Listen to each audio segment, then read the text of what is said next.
Hola, nosotros somos alumnos del Instituto Tecnológico de Toluca, de la carrera de Ingeniería Química, de la clase de análisis instrumental. Y en este video vamos a explicar la espectroscopía de resonancia magnética nuclear. Vamos a comenzar con el principio de la espectroscopía de resonancia magnética nuclear, el cual es la absorción de la radiación que se lleva a cabo en una región de frecuencias de aproximadamente de 4 a 900 MHz. Dicha absorción de radiación se lleva a cabo en los núcleos de los átomos, más no en los electrones exteriores, como se lleva a cabo en los otros análisis. Para dicha absorción de radiación se necesita un campo magnético intenso para que se lleve a cabo el desdoblamiento de los niveles de energía de dicho átomo. Para el análisis se debe de tomar en cuenta el entorno molecular, debido a que existen ciertas interferencias en las radiofrecuencias. Y esta técnica de espectroscopía es la más potente y lleva a cabo la elucidación, que es una determinación cuantitativa de las estructuras de enlaces químicos de los compuestos orgánicos. Vamos a ver un poco de lo que son los protones equivalentes e integrantes. Alrededor de un protón tenemos electrones que están girando. Estos electrones nos van a generar un campo magnético que se va a oponer al campo magnético que estamos aplicando. La aplicación de estos dos campos nos va a generar un campo magnético resultante, que sería la diferencia entre los dos. Esto lo vamos a conocer como el desplazamiento químico. Tenemos varios protones que van a seguir este mismo desplazamiento químico. Esto lo vamos a conocer como protones químicamente equivalentes, porque van a tener el mismo desplazamiento, van a ser, por decir algo, iguales. En la resonancia magnética nuclear, la intensidad de los picos es directamente proporcional a la cantidad de protones químicamente equivalentes, o sea, los que son iguales. Pero más que decir que es directamente proporcional a la cantidad de estos protones, es el área de estos protones la que se mide, se obtiene mediante una integral. Vamos a ver lo que son los protones equivalentes e integrantes. Alrededor del protón tenemos girando electrones. Estos electrones nos generan un campo magnético que se va a oponer al campo magnético que estamos aplicando sobre ellos. Esto nos va a generar un campo magnético resultante, que es la diferencia entre el campo magnético aplicado y el campo magnético que generan esos electrones. Esto es conocido como desplazamiento químico. Bueno, ahora vamos a dar una explicación acerca de la instrumentación del espectrómetro de resonancia magnética nuclear. Este principalmente consta de un electroimán o solenoide superconductor. Este imán debe de tener un controlador para que nos controle la intensidad del campo magnético que nosotros queremos o necesitamos. Vamos a tener un tubo donde vamos a colocar nuestra muestra y este tubo va a estar en constante movimiento. Además de que vamos a utilizar un transmisor de ondas de radiofrecuencia que nos va a generar nuestras ondas de radio y nosotros las vamos a ocupar para que van a pasar a través de este conducto, y aquí lo que se va a hacer es que se va a detectar la diferencia de energía entre la onda que va a entrar a la muestra y la que va a salir.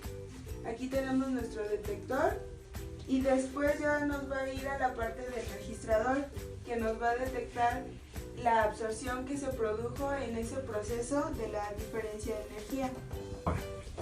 Ahora lo que les vamos a explicar es la multiplicidad y constantes de acoplamiento. Para entender esto vamos a decir la definición de multiplicidad, que es el número y disposición de los núcleos próximos. Como núcleos vamos a entender carbonos o hidrógenos. Esta multiplicidad tiene como origen la interacción dipolo-dipolo.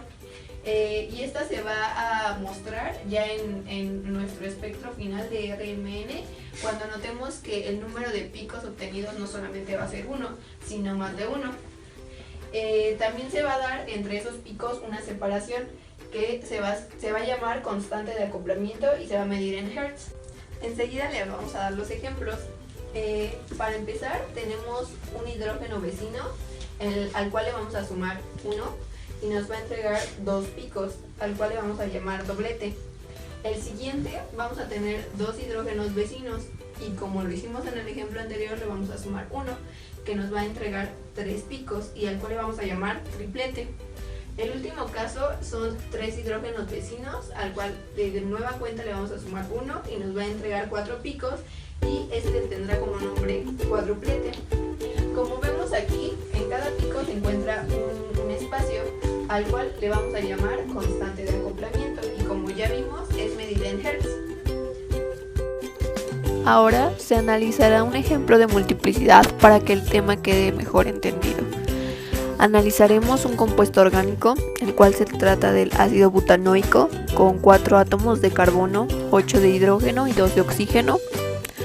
Primero analizaremos el carbono, que está unido al carbono con el doble enlace del oxígeno y que tiene 3 hidrógenos, el cual no tiene ningún hidrógeno vecino, por lo tanto solo le tenemos que sumar 1 y nos marcará un singulete que está aproximadamente a las 2 partes por millón con la letra S a su lado.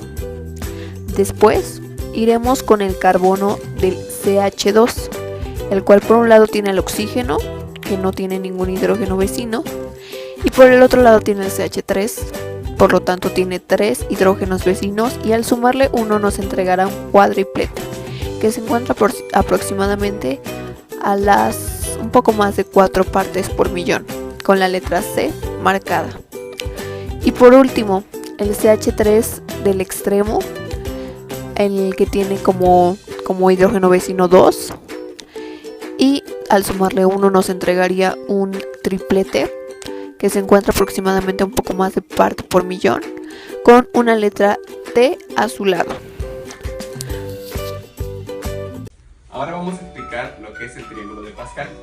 En este caso, para cada una de las muestras que vamos a analizar debemos conocer la intensidad. ¿Cómo vemos la intensidad en un triángulo de Pascal? Para desarrollar nuestro triángulo de Pascal, vamos a reconocer primero que el perímetro del triángulo tiene que ser a base de unos. Entonces, iniciando con el triángulo de Pascal, ponemos una base de 3 unos en esta forma, para darle la iniciación del perímetro del triángulo. ¿Ok? Entonces, ¿cómo vamos a desarrollar cada una de estas partes del triángulo? Dijimos que el perímetro va a tener bases 1. Entonces ponemos perímetro 1. Ajá. Y en el centro vamos a hacer la suma de estos dos números. 1 más 1 nos dará 2. Entonces, para el siguiente nivel, tenemos que determinar otra vez nuestro perímetro de unos. 1 más 2, 3. 2 más 1, 3. Y terminamos nuestro perímetro con un 1. Ahora, continuando con el siguiente nivel, ponemos nuestro perímetro 1. 1 más 3 da 4. 3 más 3, 6. 3 más 1, 4. Y cerramos nuestro triángulo con el perímetro 1. Siguiente nivel, empezamos con el perímetro 1. 1 más 4 da 5. 4 más 6 da 10. 6 más 4 da 10. 4 más 1, 5. Y terminamos nuestro triángulo con un 1. Ahora, ¿qué nos indicará esto? Cada una de estas líneas o de estas bases nos va a indicar el número o la base de lo que es la intensidad de los picos. Por lo tanto, aquí se encontrará solamente un 1, por lo tanto tiene un pico. Aquí se encuentran dos números, por lo tanto tiene 2 picos. En esta parte tiene 3 números, por lo tanto son 3 picos. Y así sucesivamente vamos a determinar la cantidad de picos. Dependiendo de la estructura que nos muestre el diagrama o la intensidad de cada uno de los picos, conoceremos cada una de sus características. Como dijimos anteriormente, si tenemos un solo pico se consideraría simple. 2 picos se consideraría doble. Y así sucesivamente vamos a ir nombrando cada uno de los picos. Ahora, ¿cómo estructuramos esto? Si es un simplete, al realizar la gráfica, solamente va a tener un solo pico. Vamos a tener nuestra base y un solo pico. Para el segundo, que sería el doblete, vamos a tener 2 picos del mismo tamaño. En el tercer caso tenemos 1, 2 y 1. ¿Qué representará esto? Que en este caso tenemos un pico nada más pequeño. El segundo se consideraría el doble de los que están a su alrededor. En este caso entonces tendremos 1, 1, 1 1, 2, 1. Y de esta forma cada una de las características tendrá forma de triángulo de Pascal. Así que si tenemos un diagrama, podemos determinar qué intensidad tendrán los diferentes picos y así poder nombrar. Bueno, uno de también los temas que se ha integrado la espectroscopía de resonancia magnética nuclear es la elucidación estructural de compuestos orgánicos. Para esto hay que saber 4 funcionamientos que tiene, que es la composición, que son los átomos presentes y su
ser tedioso para algunas personas.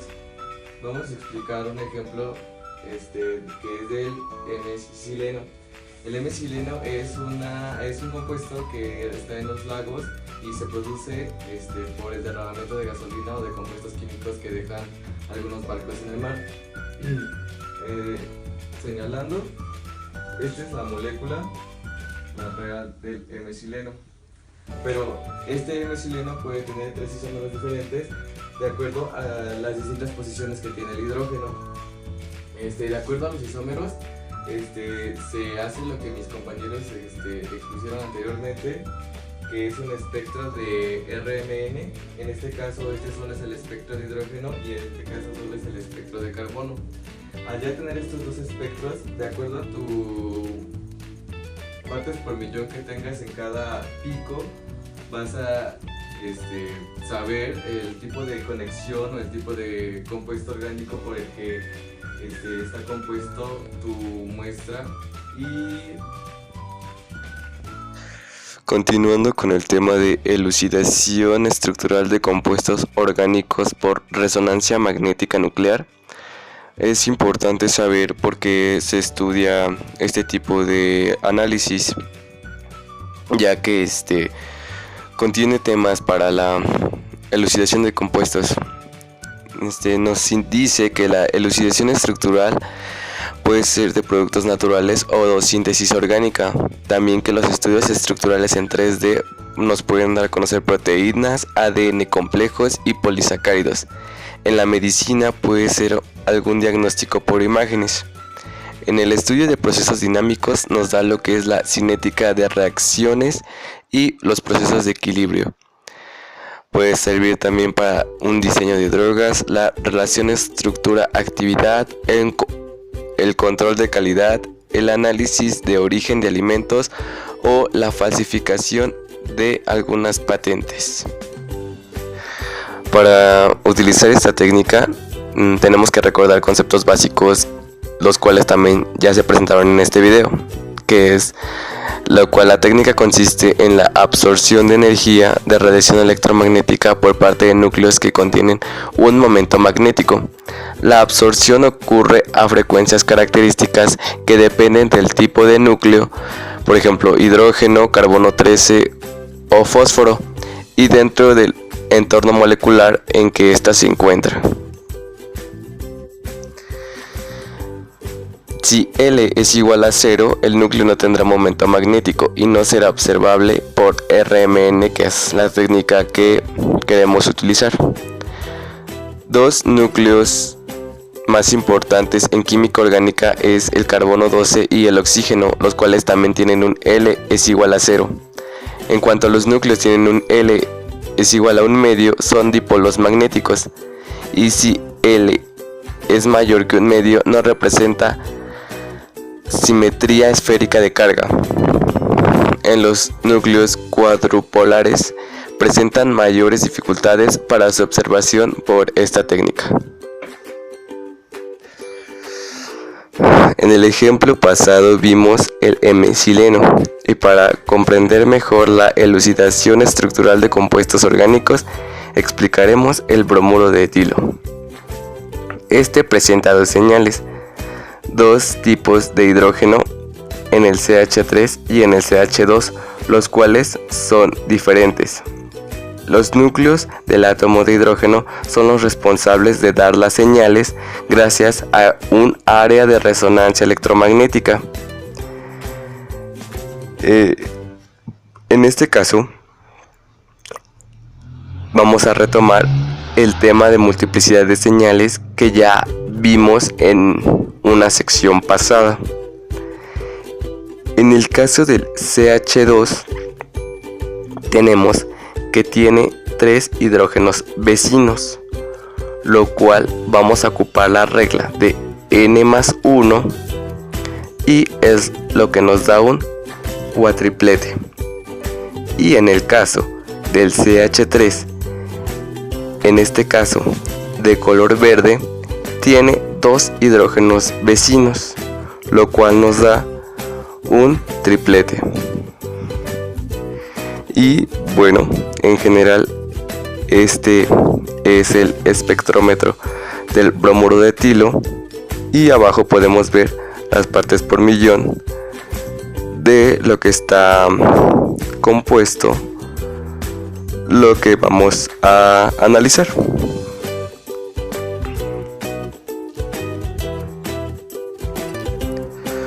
Como ya lo hemos visto, en la elucidación de compuestos orgánicos ya hay unas tablas con los datos con los cuales nos pueden ayudar para interpretar o analizar el espectro RMN. En este caso pusimos los datos del espectro de RMN de carbono 13 del compuesto hidrógeno, ya que el carbono 13 es un elemento en el cual el RMN sí puede analizar, y ya lo hemos visto en nuestra introducción y nuestros fundamentos, los elementos por los cuales el RMN es factible. Y bueno, estos son los ejemplos de los datos que encontramos. Ahora hablaremos de las áreas de aplicación de la resonancia magnética nuclear. Entre ellas tenemos el análisis estructural y estereoquímico para la caracterización de compuestos químicos con núcleos activos, la identificación y cuantificación de compuestos orgánicos, organometálicos, entre otros, control de impurezas, estudios de sistemas dinámicos y parámetros físicos moleculares, control de calidad en alimentos, diagnóstico y pronóstico molecular en clínica, como la determinación de perfiles metabólicos en biopsias. Además, la resonancia magnética nuclear en estado sólido nos permite otras aplicaciones, tales como determinación de estructura molecular en sólidos amorfos, desordenados que no forman cristales adecuados para estudio por rayos X, estudio de propiedades de materiales, determina la composición química y presencia de ciertos grupos funcionales, determina la composición del metal orgánico e inorgánico, de suelos y muestras heterogéneas en general, para poder cuantificar por resonancia magnética nuclear la cantidad de sólidos de la proporción relativa de ciertos componentes. La resonancia magnética nuclear puede encontrarse aplicada en áreas como la industria química, industria farmacéutica, industria agroalimentaria, industria petroquímica, industria de transformación de caucho y plásticos, industria de fabricación de pasta papelera, investigación científica y técnica e investigación clínica. La quitina es el principal componente de crustáceos y de las paredes celulares de algunos hongos. En esta aplicación se realizó la síntesis de carboxilmetilquitina a partir de la quitina del camarón, y para esto se hizo un análisis de resonancia magnética nuclear, en el cual se prepararon 4 mililitros de carboxilmetilquitina suspendida en DMSO, y esto se realizó en una medición de 400 MHz durante un periodo de 2 minutos. Como ya lo habíamos mencionado anteriormente, esta técnica se basa en el cambio de spin en los núcleos. En este análisis, los núcleos de interés fueron el carbono 13 e hidrógeno 1 y entregaron como resultados una señal de 4.31 partes por millón que corresponden a 2 protones del carbono alfa del grupo carboximetilquitina. En conclusión, se deduce que se llevó a cabo la sustitución en el carbono 6 según indica el espectro que enseguida les mostraremos. Otra aplicación de la espectrometría de resonancia magnética nuclear es la de enfermedades humanas por modelantes, que esto es la introducción de sustancias extrañas al cuerpo con fines cosméticos, pero no de manera dolorosa. El objetivo de esta técnica es demostrar que la resonancia magnética nuclear es la más efectiva para determinar las sustancias que existen en el cuerpo. Como ya sabemos, la espectrometría de resonancia magnética nuclear es la separación de estados de los espines nucleares en un campo magnético muy intenso. Para dicha aplicación se extrayeron muestras quirúrgicamente de la zona glútea y de la región mamaria. Se utilizó un espectrómetro a 300 MHz de radiofrecuencia y el objetivo de esto es determinar las sustancias infiltradas en el tejido. Dicho análisis se hizo con el humo hidrógeno, el cual determinó 35% de aceites comestibles, que son los triglicéridos de ácidos grasos, el 40% de aceites minerales, 15% de silicón y otro 15% de la combinación de sustancias de aceite y silicones.